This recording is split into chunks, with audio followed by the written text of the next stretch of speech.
Welcome to the Complexity Theory Podcast. My name is Zach McCormick, and I am a lawyer, but this is not legal advice. Today, my guest is Dan O'Kelly. He is a former ATF special agent with a resume that I think will interest you a great deal. Dan, thanks for coming on the show today. My pleasure, Zach. Thank you for having me.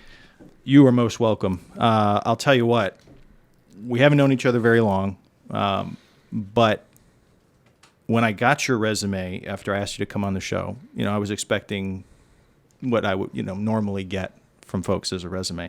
What I actually got was what I'm going to just refer to as sort of a booklet that looks like it was written by a rock star, because there's so much in here that I just said, oh my gosh, I want to know about that. I want to know about that. And I mean, the thing that jumped out just right off the bat, I mean, to be fair, it's on the front page, but the thing that jumped out was that not only have you had a long and storied career as a law enforcement officer at both, we'll call it the state or local level, but also at the federal level. And that has spanned several decades. And I noticed that you actually had a connection with the case that inspired that movie, The War Dogs, or War Dogs. I think you said it was a 2016 movie. Right. I saw that movie. Excellent movie. Jonah Hill, I think, was the lead in that. He was. And I understand that your involvement came somewhat after the part of the story that the movie focuses on, but in many ways is sort of an interesting postscript. Can you tell us about, sort of in summary, what your involvement was? Yeah. Efraim Diveroli is the main character. He's a real guy. That was the Jonah Hill character. Yeah, he was a legitimate bidder on a government contract to provide ammunition to the friendly Afghan forces during that war. And what he did, in fact, was go find and I'm just speaking broadly here, but a trainload of ammunition that was out of date. I believe it was Chinese manufacture. It was not within what the contract called for, but he repackaged, cleaned it, tried to make it look new, and that's what he provided to the Afghan forces. The problem is they recognized it for what it was, because the base of every cartridge, called the head stamp, has markings indented into it that show who and where, when it was made. So he was indicted for dozens of counts of attempting to defraud the federal government or defrauding them and whatever. He pled guilty to that ultimately, and he was awaiting sentencing. And during that time, he was still out scamming, trying to come up with ways to profit, not necessarily legally. One of the people that he approached was a federally licensed gun dealer who said, well, hey, I know a guy, and then got a hold of us and said, do you want to be that guy? I said, sure. The case agent is an agent who is also presently an attorney. He's also retired from ATF. His name is Kevin McCann, and he's an attorney in Orlando, the Orlando area now. And I still occasionally work with him. So ironically, he was the case agent on the investigation. He enlisted me as the undercover agent. And I met with Diveroli, and he being a convicted felon, I said, what are you looking for? What do you want to do? He had a contract with a Korean company to import. He had the sole importing contract to bring in 150,000 high-capacity magazines, these being the copies of the Beta C type magazine, the double drum, and a lot of other types. And he said, well, I want to find a gun company that will put their name on these, because they'll sell for many times over what, generic mags will sell for. Can you do that? I said, sure. So I spoke to some contacts in a few different gun companies. I found a CEO who was willing to assist us. And I told Diveroli that, I found somebody, told him who it was. He was beside himself. I set up a meeting. We all met with the CEO, and, they confirmed it. Yeah, we're in on this. And then at that point, Diveroli gave us, a copy of the contract and banking information and whatnot to prove that he was sincere, and we were able to perfect the case. Him being a convicted felon at this point already, he couldn't be involved in that kind of thing. Plus, one of the meetings we made, he suggested that we do some shooting when we go back to that gun company because they had a range. I said, fine, I'll bring some toys if you bring some toys. And while we were waiting for that meeting to happen, he said, well, what did you bring? I opened the back door of my truck. I had a couple of machine guns and a rifle, and he picked them up and started handling them and playing with them and whatnot, which, felons can't handle or possess firearms. He just wanted to see him, and I opened the door. But then, he took it from there and further incriminated himself. And it was shortly after that it got sort of funny. At one point he says, did you bring any ammo? I said, no. He said, well, are they going to supply ammo? I don't know. They didn't offer to do that. I'm sure they'll give us a little bit. He says, well, we need to go to Walmart and just clean them out, get all the ammo they have. I said, well, cool. I'm going to stay here and watch my guns. You can do that if you want. So he and his guys got in their car. It turned out to be a Walmart a mile down the road. They left, went down there. Some of the surveillance agents went with him, and they went in and bought out this place of the calibers of guns that I had brought. I mean, their trunk was dragging when they, they come back to the scene. Well, this adds more counts to it. And again, it was all his idea. So they were in two cars. There were four of them. Diveroli and one guy, and then two other guys in another car. And when they got back, the two guys, not Diveroli, pulled up next to me. Yeah, we got the ammo. I said, great. Where's Efraim? Oh, he's be along any second now. Okay. So we chat. Finally, where the heck's Efraim? Yeah, I don't know. So my cell rings. I step off to the side. I said, what's going on? He says, execute. He says, I said, what do you mean? He says, we're doing the bust, you idiot. I said, I know what execute means, you idiot. I said, where's Efraim? He goes, he's over here on the other side of the parking lot smoking a pipe with this other guy. And it just turned into a circus. So, they arrested him over on that side, arrested the guy who's next to me.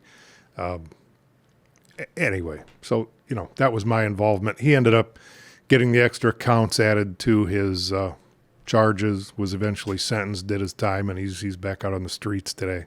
Wow. It was a fun day.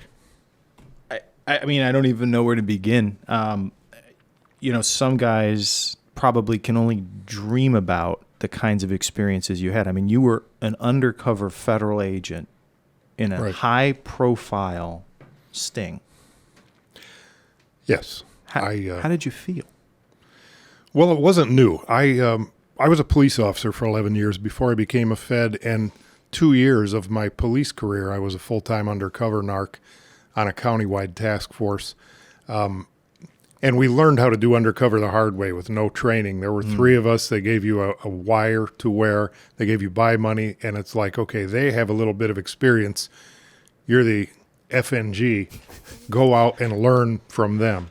And then, one guy would rotate out, a new guy would rotate in, and it continued like that. So by the time I became a Fed, I loved undercover. It was, I enjoyed it.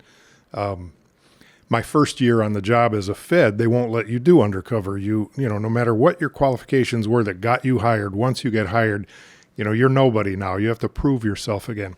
So a year on the job, I was released to do undercover, and for the next 7 years, I would estimate 60% of my cases were self-initiated undercover, and it continued like that. What's self-initiated undercover? Well, some cases can be assigned to you. Okay. And those are usually reactive. Somebody did something, here, go investigate it, go get the facts and perfect the case.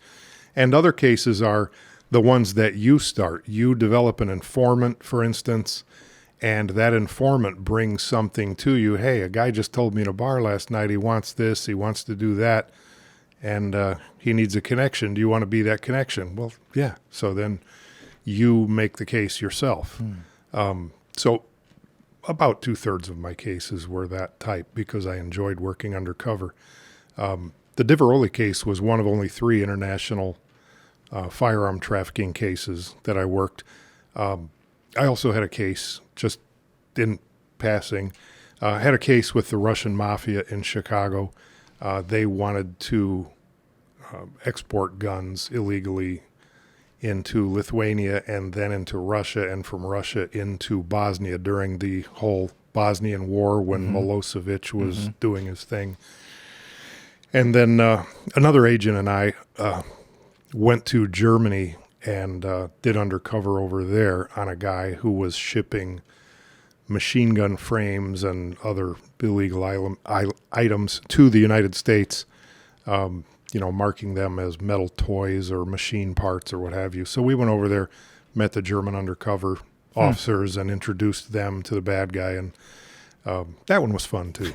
Dan, you're talking about this stuff like your last golf game. But I mean, this is the kind of stuff that like little boys fantasize about as they're reading, Dan Brown novels, or they're watching James Bond or something like that. I mean, you're wearing a beard and you're wearing, a comfy shirt, but you just described James Bond. That's you.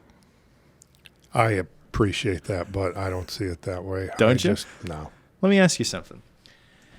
Can anybody do undercover work? I would say that most anybody can. You have to, for starters, undercover is fully voluntarily done. It's fully voluntary is what it's trying to spit out there. You'll see in movies and on TV shows that, a boss calls an agent or an officer in and throws a report at him and says, hey, you're doing this. You're going to all of a sudden pretend you're so-and-so and be undercover. That's garbage. That's not the way it works. If you're going to work undercover, you have to have your heart and head in the game ahead of time. You have to want to do it because you have to be on your toes at all times. You have to double think every word that comes out of your mouth, and you have to really be sincere. If you have reservations, you have no business working undercover. Among the agents I worked with during my career, I would say that probably only about 1 in 10 agents does any undercover for various reasons.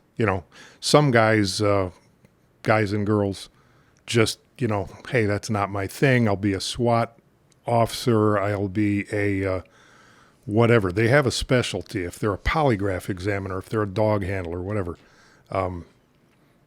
Not everybody has a specialty, but undercover's not for everybody. Not for everybody. I would not.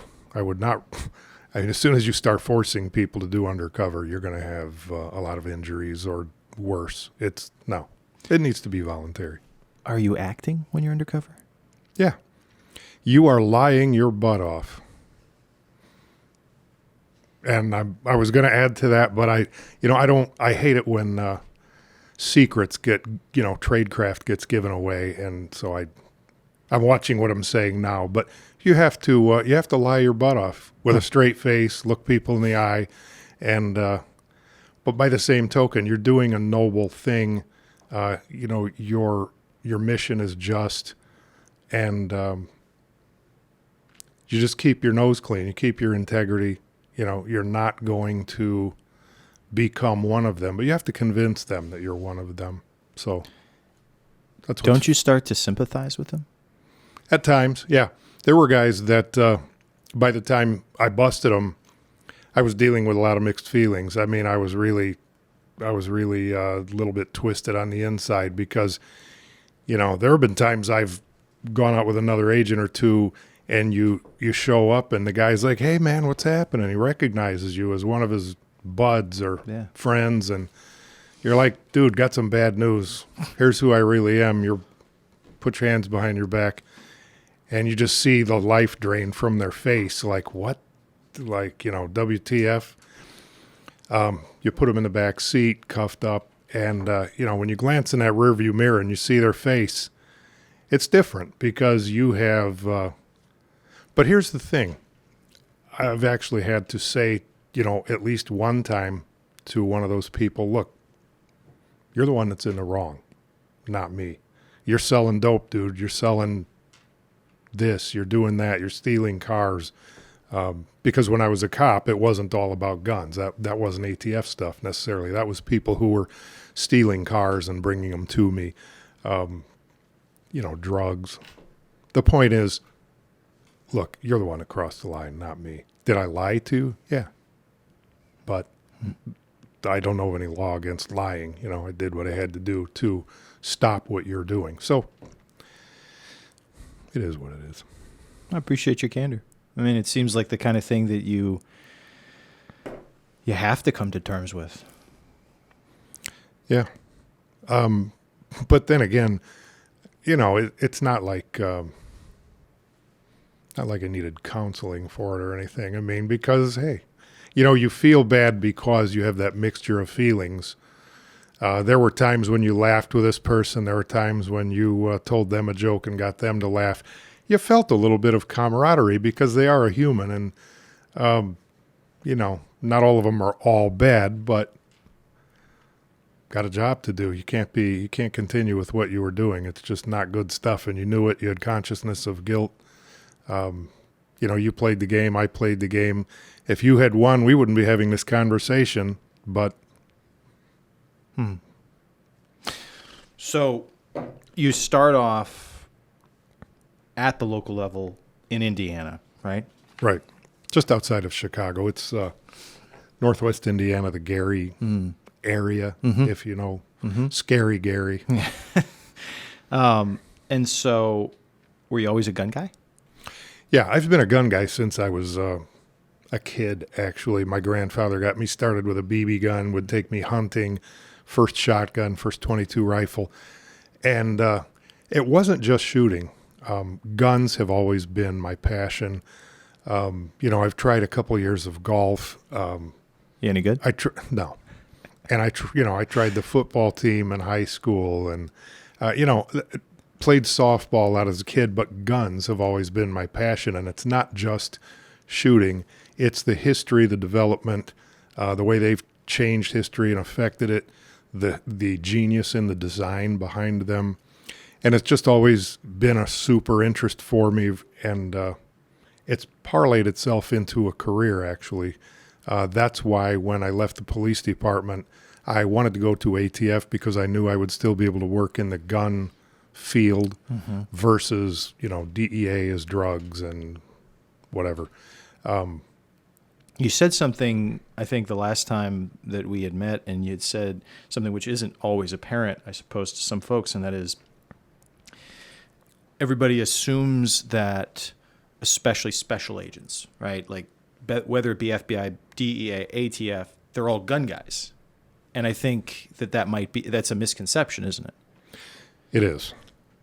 And that's the thing. For instance, shortly after my wife and I met 16 years ago, I was already teaching my seminars through my company that I now run, and I said, this is going to be she attended one, and I said, this is going to be a bunch of police officers, and they don't know a lot about guns. She was surprised. What? Cops? I thought they were all gun experts. I said, no, the truth is, God love cops. I love cops. But in the police academy, you get taught how to shoot, when not to shoot. And maybe 1 out of 10 of them will get sent to an armorer's class where you're taught how to repair the models that you're issued. But beyond that, police officers aren't given this in-depth expertise in classification, markings, that kind of thing. So in the field, during my entire career, I saw just constantly, because I was, quote, the gun nut, the gun geek, I would get, what is this, why, how? And it became apparent to me that there's a real lack, a knowledge gap in law enforcement. And so the way things played out after 7 years in the field, and I did that Russian Mafia case that I mentioned, they said to me, congratulations, you're moving, find a place to land. And they threw a list of cities or openings at me. And there was an opening at the ATF Academy in Georgia. That's Glencoe? Yes, for a firearm specialist. I said, look no further. This is the one I want. And I was fortunate enough to get it. Had to really twist your arm for that So, one. Huh? yeah. So I spent 5.5 years on staff at the ATF Academy in charge of teaching firearm technology, at least of the staff there. They would bring people in from headquarters, of course, and people from the field. That's the train the trainer work you did? Yes. And so 5.5 years of that, I just had an opportunity to really polish what I wanted to know. And so when I finally retired, I said, well, actually another guy gave me the idea. He said, you should start a company teaching this because I've been to your seminars. I was teaching the seminars my last 11 years with ATF. You should do this full time and start a company. And I hesitated, but after about a year I did it. And I'm still doing it. And so our company, the International Firearms Specialist Academy, which everybody calls gunlearn.com because that's our website. It's a lot easier to say. Gunlearn.com. Yeah. Shameless plug time. So gunlearn.com. This is your company? Yes.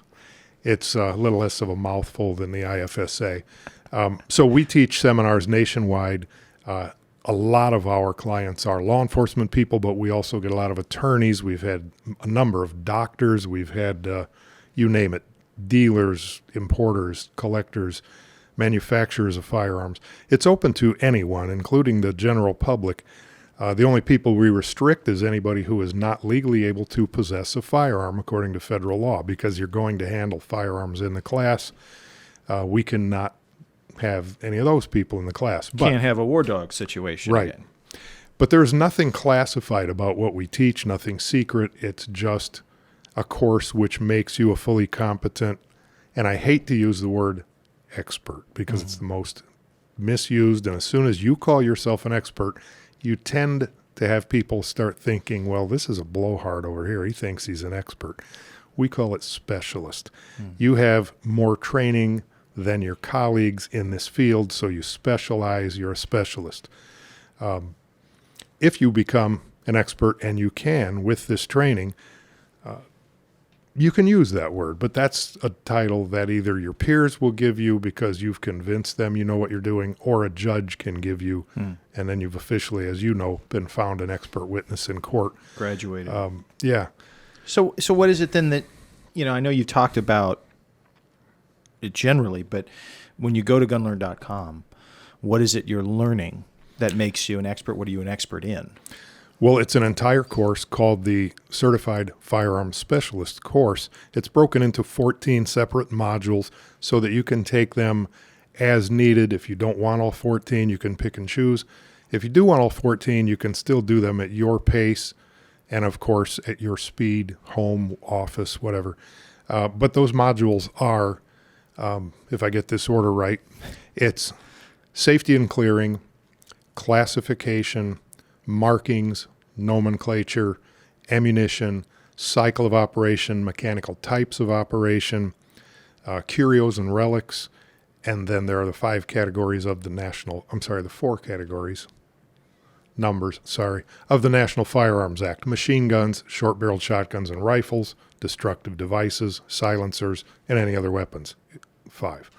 And then the last one, there's one on court testimony.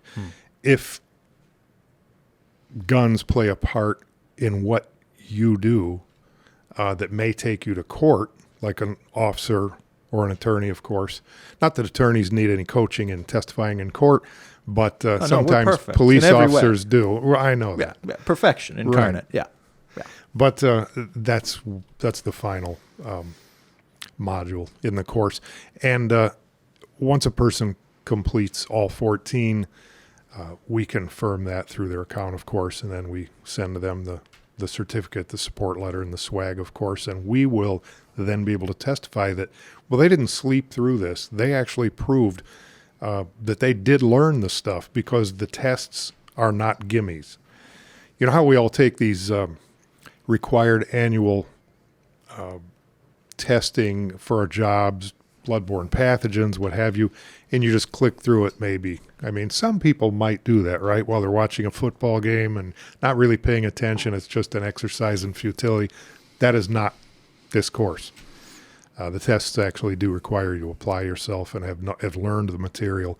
But if at that point, once someone has passed all those tests, we will testify for them, that is what I'm saying, that they have learned it, that they are competent across the full range of firearm and ammunition topics. Are these online, in person, both? They are online. You can attend our live seminars, and we do those every year at most of the major law enforcement agencies, Seattle PD, Chicago PD, Miami, Boston, St. Louis, and then a lot of the smaller ones. We have done 8 contracted seminars for a federal law enforcement agency that refuses to be named, and I respect that. So it's one of the real big ones. But so you have this arc, right? You start out local. You were a gun guy. You found your calling with your undercover work.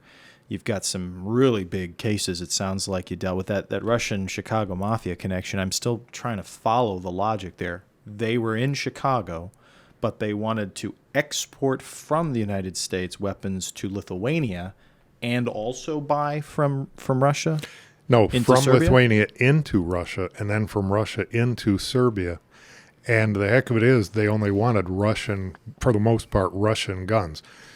On that case, I was sitting in a motel room with my other undercover agent, and of course the room's all wired up with camera and sound, connecting room, right? How so many motel just like rooms we see in the TV shows and the movies. Yeah, there's a guy on the other side of the wall who's got the headphones. Oh, there was an entire SWAT team in the other room, and the deal was I had a magic phrase that if he or the other agent or I said the magic phrase, become part of the carpet because their team's coming through that door to light it up. So we're meeting with this guy, and I had this circular that is for licensed dealers, and it lists, pictures and prices and all the guns. It looks like a newspaper. And I gave it to the guy. I said, "What do you want? Tell me what you're looking for." So he picks out Russian Makarov pistols. He says, "I want all of these that I can get," and he wanted some Uzis and whatever. Yeah, and at some point I said, "Wait a minute, you're Russian and you're taking these to Russia, Lithuania, which is actually a satellite of Russia at one time. Why are you coming to the United States to get Russian pistols?" I said, "Look, dude, if you're lying to me, if you're actually going to sell these out of the trunk of your car at the stadium, you're going to get busted, and then you're going to give me up. So we're not doing this unless you convince me this stuff's actually leaving the country." And just for the folks that don't know, can you explain what the Makarov pistol is and why this threw a red flag for you? Yeah, the Makarov pistol without getting technical, let's call it a 38 caliber pistol. It's a 9mm caliber pistol. And it's designed in Russia. Most of them or a lot of them are made in Russia. They're all made in the Eastern Bloc countries, Bulgaria, and so forth. I've heard it's loosely patterned on the German or the Walther PPK. Looks a lot like a line. PPK, right? Yeah. The cartridge is a unique 9mm. Right, 9mm Makarov. It's similar to the 380 ACP. But the point is, I wanted to get this export aspect to the case. Mm-hmm. Him buying these guns illegally is one thing, but if he's actually illegally exporting them for illegal purposes, that was another whole aspect. So we had U.S. Customs involved in the case, and that's why I held his feet to the fire during this chat. I said, "Look, dude, if prove to me you're taking these out of the country, and why the heck would you be buying Russian guns in America to take back to the source of them? Why don't you just get them there?" He says, "Simple, they're $50 a piece here, and they're $500 a piece there at that time." I said, "Okay, that makes sense. There's a lot of profit Simple margin economics. there." Yeah. But so he, not to get off on too much of a tangent on that case. No, but I mean, I still have to wonder, how do you train yourself to keep your cool? How do you sit there knowing that this guy could turn violent on you at any moment, regardless of whether the cavalry is exactly 25 feet away? How do you sit there and keep your blood pressure in check? How do you keep focused? How do you as you said, think about every word that's coming out of your mouth. When you work undercover, the golden rule to undercover is what if, what if, what if, what if. You what if everything to death before you go to every meeting. You know, I mean, if you and I were in a situation like that where you think I'm a drug dealer, forget the microphones and all that, you and I are just having a conversation and you think I'm somebody else before I ever came here, I would have what ifed. I mean, this is a little bit of an exaggeration, but what if the roof blows off? You know, an unexpected tornado happens and the roof blows off. What am I going to do? So that during that meeting, any given meeting, no matter what happens, if I've done my homework, oh, problem Q, okay, I have answer Q. I've already thought this out. Problem L, whatever it is, we thought out problem L. I have answer L. And you have your safeguards in place, whatever they might be. If you just go in and wing it, you know, these impromptu undercover deals, those are the dangerous ones where you didn't have a chance to what if it ahead of time. But almost by nature, doesn't this stuff require being dynamic? I mean, how can you what if you only know that the deal is now going down at this time, at this particular location? You've got less than a day, less than an hour, less than 5 minutes. Well, a lot of it is going to be comprised of situations you've dealt with before. So during this deal where you and I are meeting, one of the what ifs is you all of a sudden say, you know what, the plumbing's not working, the AC conked out. We're going to do this 6 blocks over at this other place I know of, so let's go there. And at that point, I have to either have a way in place to make sure that I know my surveillance people are hearing that and are going to follow us over there, or I just have to beg out. I'm like, no, that's not happening for whatever reason, because I'm not sure what you're up to. Look, you and I don't know each other. And sometimes you just have to say no. It sounds like you learned to develop tools to allow yourself to be adaptable. You do. The fact is, during my 5.5 years on staff at the ATF Academy, the previous guy who was in charge of teaching undercover for ATF was sent back to the field because that's a rotating position. Nobody stays at the academy forever, so you don't get too stale. So when he left, I was appointed in charge of the ATF undercover school. So during 1998 and 99, I ran the school for the in-service classes for agents, and we had what was called a state and local undercover school. It was a 2-week school, and police officers from anywhere in the country could be sent by their agency to attend this, and we went from 8 a.m. until 11 p.m. 5 days a week. I mean, it was an intense school, and it was the no screwing around training. Wow. So I had that advantage too. I mean, I remember seeing, I think it was a interview with Seinfeld, the comedian, and he said something like, if you have to go to comedy school, it's probably not going to get you where you want to go, because if you need the training, then you probably don't have what it takes to be a comic professionally. And I guess that's the question. It kind of seems like you just have the right, or had at the time the right qualifications, the right combinations of gifts and traits to where you just were good at this. And yet you ran this school and you were doing it 20 hours, 18 hours a day. It sounds like something like that. Did you have guys where you could spot them and just say, it's not going to work out? Or do they already come to you pretty well talented, ready to go, just needing to hone their The students, skills? whether they were ATF agents or state and local officers, in order to get sent to that school by their boss, had to have already been working undercover. And if they were a flop at that endeavor, they probably would never have shown up. Their boss would not have approved them going. It's like, no, that's, this isn't your cup of tea to begin with. So no, we didn't really have that. Gotcha. By the time they got to our school, they were pretty smooth. So you've got this illustrious career. I mean, you're decorated here. Can you enjoy life now that you're retired? Can you turn this stuff off? I mean, Are you able to walk down the street at all? Not really, to tell you the truth. My wife's on me about it all the time. I deal with it because it's my normal. It's it's my normal. I still do guns 7 days a week. I do a lot of casework for attorneys across the country as an expert witness, testify in court a lot. So at any given time, I have a murder trial, some federal gun prosecutions I'm helping with, maybe a civil suit or two that I'm involved in. Are you what-ifing every minute of the day? I do that when I'm outside my home. Anytime, and I've had to teach my wife some things like, no matter where we are, please don't question me if I say get under the table and we're in the middle of a dinner. Mm-hmm.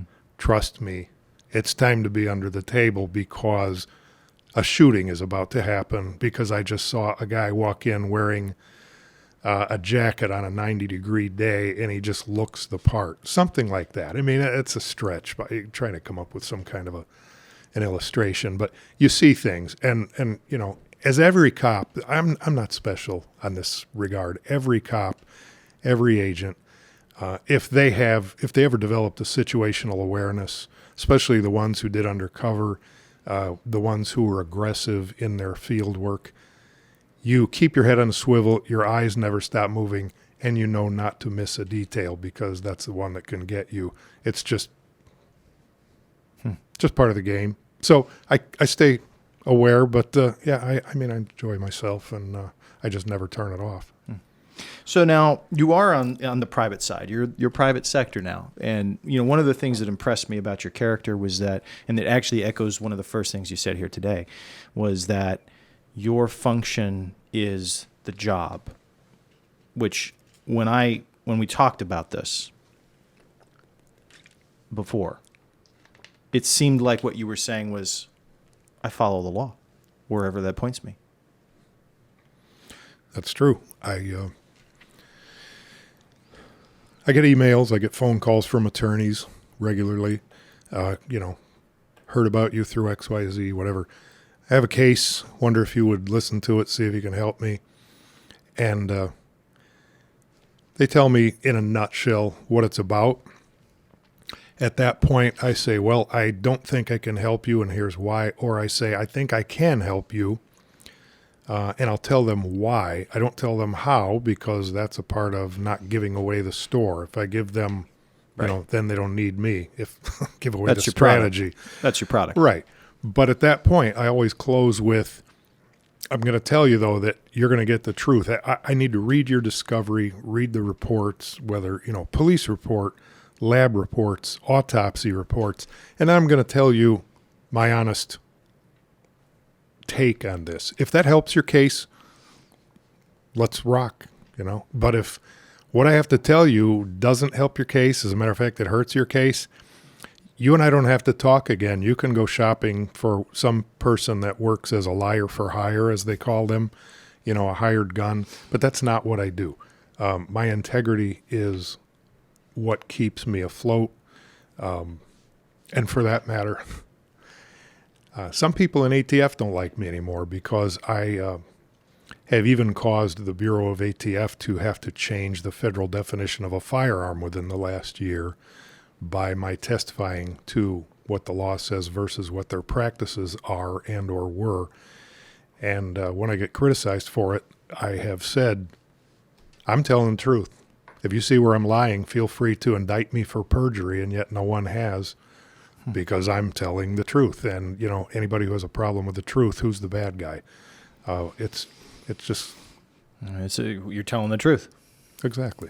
It is what it is.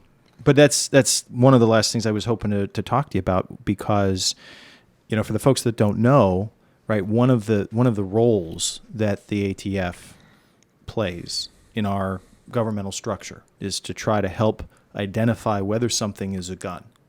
For folks on the street, they may think they know what a gun is, but there's actually a legal definition. Right. And so one of the more common firearms in this country is what? The AR-15. Most common rifle in the country. Even if you don't know guns very well, you might recognize it. Some people might mistake it for the ubiquitous M16. Of course, that's a military rifle, shoots fully automatic. We know this. But the 80% lower is what you're referencing when you're talking about the definition of a firearm, right? Actually, no, Zach. The definition of a firearm. There's a definition of a firearm under Title 18, the Gun Control Act, and as you know, there's a definition of a firearm under Title 26, the National Firearms Act. The definition under the Gun Control Act is actually 4 definitions.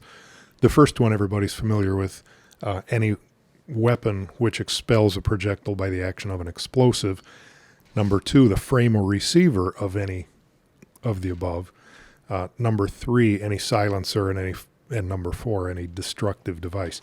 So when it comes to 80% receivers, that is the result of somebody. I usually refer to the gun industry versus ATF's role as a cat and mouse game. Somebody in the gun industry realizes where the lines are drawn in federal law, and then they say, okay, I don't want to break the law, but I'm going to see what I can come up with that's just short of it, and that makes an opportunity for me to market something new and be the next, multi-millionaire salesman, designer, entrepreneur. So at some point, somebody said, wait a minute, a frame or receiver of a firearm is a firearm according to the definition.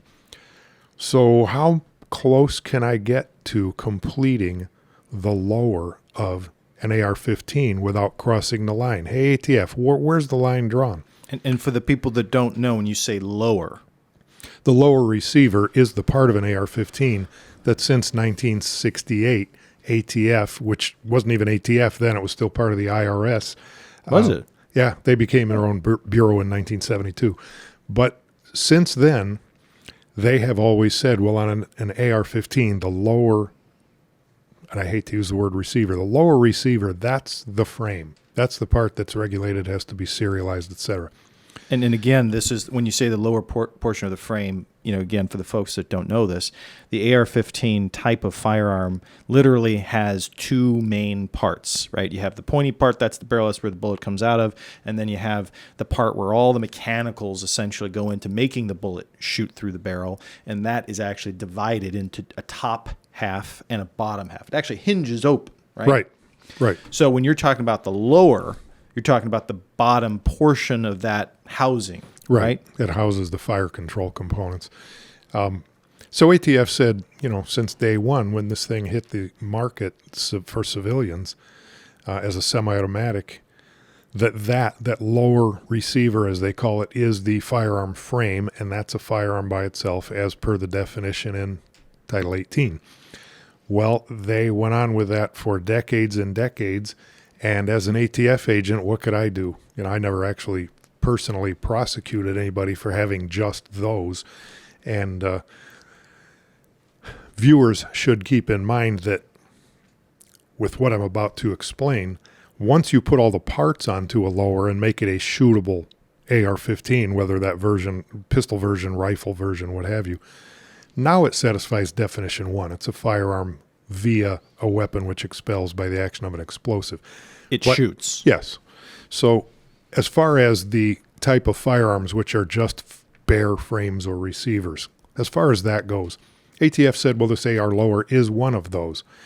And in 2014, there was a case going on in San Diego, California, where a guy had a shop that just sold web gear barrels for AR-15s, which are, of course, uncontrolled. And he sold these 80% lowers, these incomplete plastic polymer lowers. And ATF came to his store and said, you need to get a license to deal in firearms. You're selling firearms. We consider these plastic incomplete lowers to be firearms. Well, he's a former combat Marine from Iraq, and so was everybody that worked for him. And he's not one to be pushed around, and he knew differently. He said, no, they're not firearms. I'm not getting a license. get out. And if you come back, bring a warrant. Well, 2 weeks later, they did. And they took 6,000 of these away from him, proned everybody out, didn't arrest anybody, but the usual, gunpoint. And they take all his material and leave. And so about a month later, unsolicited, I heard from an attorney one day, and it was his attorney. Didn't realize that was the case yet. He says, can you make a determination for us as to whether an item is a firearm or not? Certainly send me the report, send me a copy of the item. So it shows up the next day, FedEx, whatever. I look at it, give him a call. I said, not only is this not a firearm, I said, if you complete one, 100% complete, like the factory would, it still only satisfies 50% of the definition of a firearm frame or receiver. He says, what? I said, look up the definition in 478.11 in the CFR. So you hear him typing and he's reading it. I said, this thing houses the hammer, check. Houses the firing components, check. Houses the bolt or breech block, nope, that's in the upper. Receives the barrel, nope, that's also in the upper. And he was, and he's a wonderful attorney. And I think I embarrassed him. I didn't mean to. He goes, can you put that in writing? I said, it's in writing. You're reading it. So we had a laugh about that. But, he meant in a statement form, and I knew that. I was just ribbing him. He's a good dude. But I wrote that up. As a matter of fact, my declaration that I wrote ended up being 27 pages long. And while I was at it, I covered a number of other points that ATF is off the reservation on, in my humble opinion. He filed that with a court, and within a week or so, as I recall, ATF shows up with a truck at the guy's store, gives him back his 6,000 80% lowers, and has him sign a receipt and drives away. Wow. Something I had never heard of happen in my entire ATF career. Wow.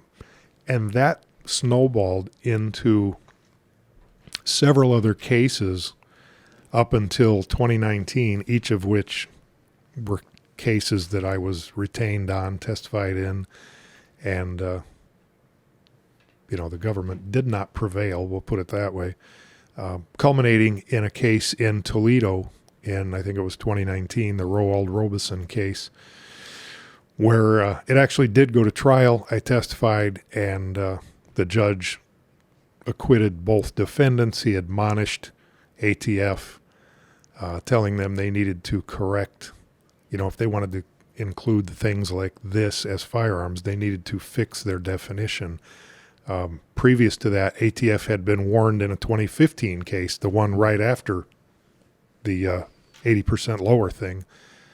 ATF had been admonished in that one.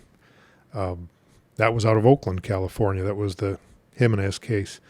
And that resulted in then Attorney General Loretta Lynch writing a letter to then Speaker of the House, Paul Ryan, and telling him that ATF needed to fix this definition because these things are not firearms, no matter how much you want them to be. And, of course, ATF took no action. So, again, culminating in 2019 Roald Robeson case, ATF finally got the message. They changed the definition of a receiver, that took effect in August of 22, and Wow. a whole 2 days later, a federal judge enjoined them from enforcing it because he pointed out, ATF, you don't have the authority to write definitions. That's Congress's job. So as a result, the old definition is the only one that's still in effect, and it doesn't cover things like AR lowers, FAL uppers, the receiver, what ATF calls the receiver of all semi-automatic pistols. About 60% of the guns on the U.S. market today do not have a part that satisfies the definition in the CFR of a receiver. It's not often that I get to talk to someone who may have single-handedly caused one of the most powerful executive agencies in our country to change their minds. So that's saying something. It seems like you're passionate. It seems like you like what you do. It seems like you've liked what you've done. It seems like you're the kind of guy who's lived and doesn't have any regrets. I wouldn't say I don't have any regrets, that I haven't made any mistakes. I enjoy what I do. I do enjoy what I do, Zach. As far as the whole ATF thing, I was loyal to them. I did my job. But part of the oath you take is to tell the truth. And I am telling the truth. I don't see anybody charging me with perjury for lying about anything. And, anybody who has a problem with the truth, I'm not so sure who they think the bad guy is, but they're not happy with me for having pointed out some of these facts. So what can I say? Oh, I've been interested in everything you have said. This is the part in the show where we do a shameless plug. We've talked a little bit about gunlearn.com. How else can folks find you in your private consultancy? Our email address is info@gunlearn.com, and our website is just that, gunlearn.com. So if you are you on the social media sites, Facebook, Instagram, YouTube, all that? We did have a couple of Facebook pages, and eventually Facebook blocked us because, hey, we're about firearms. Despite the fact that we're about stopping crime guns and supporting, law-abiding citizens, they had a problem with that.